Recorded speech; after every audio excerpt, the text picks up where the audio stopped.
আসসালামু আলাইকুম। প্রিয় দর্শক, অন্য মঞ্চের আলাপচারিতায় আপনাদের সকলকে আমন্ত্রণ জানাচ্ছি। শেখ হাসিনার ঘোষণা সুস্পষ্ট, বিএনপি সরকার আওয়ামী লীগকে ঠেকাতে পারবে না, শেখ হাসিনার দেশে ফেরা ঠেকাতে পারবে না। শেখ হাসিনা দেশে ফিরবেন, গণতন্ত্র পুনরুদ্ধার করে ফিরবেন এবং মাথা উঁচু করে ফিরবেন, জনগণের ভালোবাসায় জনগণের সমর্থনে ফিরবেন। হাসিনা খুব শিগগিরই দেশে ফিরবেন, মামলা মাথায় নিয়ে, ফাঁসির রায় মাথায় নিয়েই দেশে ফিরবেন এবং 6 মাসের মধ্যে দেশে ফিরবেন। এই ঘোষণা মে মাসের মাঝামাঝি তিনি দিয়ে দেওয়ার পরেই এমন অবস্থা দাঁড়িয়েছে বাংলাদেশের রাজনীতিতে যে শেখ হাসিনার দেশে ফেরা, আওয়ামী লীগের রাজনৈতিক কার্যক্রমের নিষেধাজ্ঞা তুলে নেওয়া, কিংবা আওয়ামী লীগ ছাত্রলীগ এত বাধা নিষেধ হামলা মামলার মুখে কি করে এমন ভাবে সারা দেশ জুড়ে মিছিলের পর মিছিল, কর্মসূচির পর কর্মসূচি দিয়ে যেতে পারছে, এসব নিয়ে আলাপ ছাড়া বাংলাদেশের মূলধারার সংবাদ মাধ্যম, সামাজিক যোগাযোগ মাধ্যম, এমনকি চায়ের আড্ডায় আসলে আর কোনো রাজনৈতিক আলোচনায় প্রাসঙ্গিকতা পাচ্ছে না। এমনকি যেই পক্ষটি আওয়ামী লীগ এই বাংলাদেশে আর জীবনে রাজনীতিতে ফিরতে পারবেন না, শেখ হাসিনার পক্ষে বাংলাদেশে ফেরা অসম্ভব, এই তত্ত্বে বিশ্বাস করেন, তারাও দিস্তা দিস্তা কাগজ খরচ করে ফেলছেন লিখতে লিখতে আর যুক্তি সাজাতে সাজাতে যে কেন আওয়ামী লীগ আর শেখ হাসিনার পক্ষে বাংলাদেশে এই মুহূর্তে বা কখনোই ফেরা সম্ভব হবে না। এই অবস্থায় শেখ হাসিনার নতুন ঘোষণা এসেছে এবং শেখ হাসিনা পশ্চিমবঙ্গের অত্যন্ত জনপ্রিয় পত্রিকা এই সময়ে এক দীর্ঘ একান্ত সাক্ষাৎকার দিয়েছেন নয়াদিল্লি থেকে এবং সেই সাক্ষাৎকারে তিনি বিভিন্ন বিষয়ে কথা বলেছেন। আজকে সেই সাক্ষাৎকারের প্রথম পর্ব প্রকাশিত হয়েছে। খুব স্বাভাবিকভাবে সেই সাক্ষাৎকারটি প্রকাশের পর বাংলাদেশের সংবাদ মাধ্যমগুলোতেও সেটি আবার পুনঃপ্রকাশিত হওয়া শুরু হয়েছে।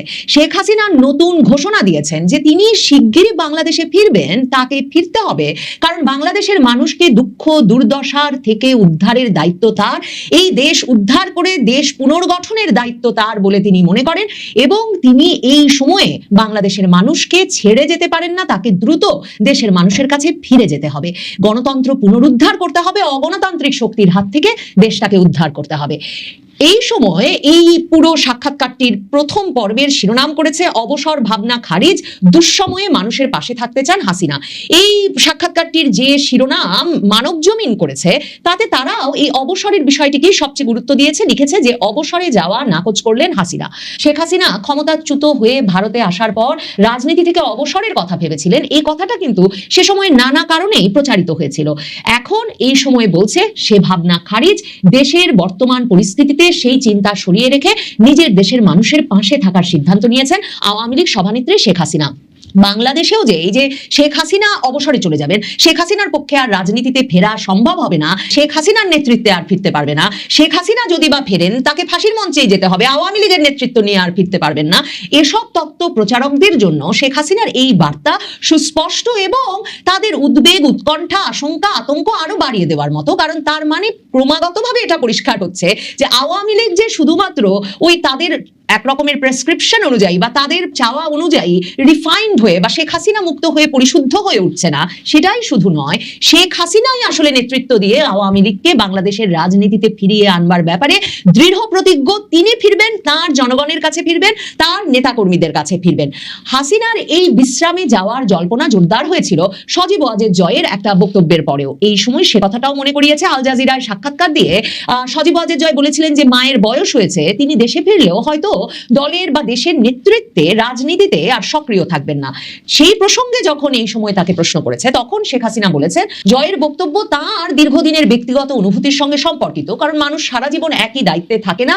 আমি বহুবার বলেছি নতুন নেতৃত্ব আসুক, তরুণেরা দায়িত্ব নিক। আওয়ামী লীগের বিগত 2 কাউন্সিলেও আমি নতুন নেতৃত্বের কথা বলেছি, ব্যক্তিগতভাবে আমার আর কিছুই চাওয়ার নেই। তাহলে এই ভাবনার বদল কেন? শেখ হাসিনা স্পষ্ট করে বলেছেন কারণ বাংলাদেশের পরিস্থিতিটা স্বাভাবিক নয়, গণতন্ত্র আক্রান্ত, আওয়ামী লীগ কার্যক্রম বন্ধ করার আইন করা হয়েছে, আমার নেতাকর্মীরা কারাগারে, অনেকে ঘর ছাড়া, সংখ্যালঘুরা আতঙ্কে রয়েছেন, নিরীহ শিশুরা টিকার অভাবে মারা যাচ্ছে, ধর্ষণ নির্যাতনের শিকার হচ্ছে, মুক্তিযুদ্ধের ইতিহাস বিকৃত হচ্ছে, রাষ্ট্রকে 1971-এর পর থেকে সরিয়ে নেওয়ার চেষ্টা চলছে। এমন একটা সময়ে আমি কিভাবে বলি যে আমি বিশ্রামে যাচ্ছি? মুজিব কন্যা সংযোজন করেছেন, এই সময়ে শেখ হাসিনাকে মুজিব কন্যা হিসেবে অভিহিত করে বলছেন যে মুজিব কন্যা সংযোজন করেছেন এই উত্তরের সঙ্গে যে আমি ক্ষমতা চাই না, কিন্তু জনগণের প্রতি আমার দায়িত্ব দায়িত্ব আমি অস্বীকার করতে পারি না। সে কারণেই এই সাক্ষাৎকারটা পড়ে আমার মনে হয়েছে শেখ হাসিনা যেন দেশ রিক্লেইম করতে, দেশ উদ্ধার করতে সেই মানুষদের জন্য বাংলাদেশে দ্রুততম সময়ে উপস্থিত হওয়ার প্রস্তুতি গ্রহণ করছেন, দলকে সংগঠিত করে এনেছেন, এই আত্মবিশ্বাস দলের নেতা কর্মী সমর্থকদের মধ্যে জড়ো করেছেন, চাঙা করেছেন যে তিনি দেশে ফিরবেন এবং বাংলাদেশটাকে আবারও সেই ধারায় ফিরিয়ে আনা যাবে যে ধারায় টিকার অভাবে হামে শিশু মরবে না, শিশুরা ধর্ষণ নির্যাতনের শিকার হবে না, যেখানে গণতন্ত্রের এই অবস্থা হবে না যে শুধুমাত্র নিজেরা একটা নির্বাচন করে আরেকটা সবচেয়ে পুরনো জনপ্রিয় দলকে রাজনীতির এবং নির্বাচনের বাইরে রেখে গণতন্ত্রের বড় বড় কথা বাংলাদেশে বলা হবে। এবং শেখ হাসিনা সুনির্দিষ্টভাবে বলছেন যে তাকে ফিরতে হবে কারণ মুক্তিযুদ্ধের ইতিহাস বিকৃত হচ্ছে। মানে ওই যে পক্ষটি যারা এতদিন বলেছে যে শেখ হাসিনা, আওয়ামী লীগ তারা মুক্তিযুদ্ধের ইতিহাসকে কুক্ষিগত করে রেখেছে, শেখ হাসিনার পতনের পর থেকে এই তারেক রহমান আমল পর্যন্ত এই বিষয়টি বারবার প্রমাণিত হয়েছে যে বাংলাদেশের রাজনীতিতে, বাংলাদেশে মুক্তিযুদ্ধের ইতিহাস চর্চার জন্য, মুক্তিযুদ্ধের চেতনা লালনের জন্য, মুক্তিযুদ্ধ এবং মুক্তিযোদ্ধাদের সম্মান রক্ষার জন্য আওয়ামী লীগের রাজনীতি ছাড়া আসলে কোনো গতি নাই। আওয়ামী লীগকেই মুক্তিযুদ্ধের ইতিহাস বহন করে চলতে হবে। এবং শেখ হাসিনা তাই বলেছেন যে রাষ্ট্রকে যখন 1971-এর পর থেকে সরিয়ে নেওয়া হচ্ছে তখন এই দুঃসময়ে তিনি জনগণের প্রতি দায়িত্ব অস্বীকার করতে পারেন না। তাই হাসিনা ঘোষণা দিয়েছেন, শেখ হাসিনা এই সাক্ষাৎকারে সুনির্দিষ্টভাবে ঘোষণা করছেন বাংলাদেশের জনগণের নিরাপত্তা, তাদের উন্নত জীবনমান ও অর্থনৈতিক মুক্তি, গণতন্ত্র ও আইনের শাসন, সকলের সমানাধিকার, আওয়ামী লীগের তরুণ প্রজন্মের নেতৃত্ব, নির্বাচনের মাধ্যমে মুক্তিযুদ্ধের চেতনা ও আগামী দিনের সাফল্য নিশ্চিত করে তারপরেই আমি অবসর নেব।